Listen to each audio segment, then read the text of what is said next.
ఇది ఏమో వండినావు కదా, దీని పేరు చెప్పే. ఎందుకు? దీని పేరు చెప్పే. ఏమో వండినావు కదా, నీకు దండం పెడతానే. దీని పేరు చెప్పే, నీకు దండం పెడతానే. పేరెందుకు చెప్పమంటున్నావు? పైకి పోయినాక ఏం తిన్నావని అడిగితే దీని పేరు చెప్పాలి కదా అప్పుడు నేను.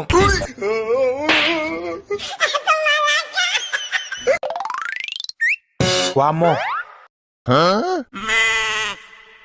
నమస్కారం సార్. నమస్తే నమస్తే. ఆఫీస్కు జల్ది వస్తుంటివి, ఈరోజు లేట్ వచ్చినవెందుకు? ఇంటికాడ మా అమ్మ మా నాయన మస్తు కొట్లాడిరు సార్. 2 గంటలు కొట్లాడిరు, తుక్క కొట్లాడిరు. అందుకే లేట్ అయింది. మీ నాయన ఎవరు? గందుకే కొట్లాడిర్రు.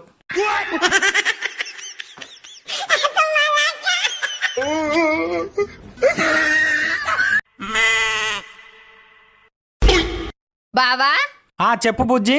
నన్ను ఎప్పుడు దిమాక్ లేందానా అని తిడతావు కదా బావా. 10 రోజులు కష్టపడి దిమాకి పని చెప్పి ఒక్కటి కనిపెట్టి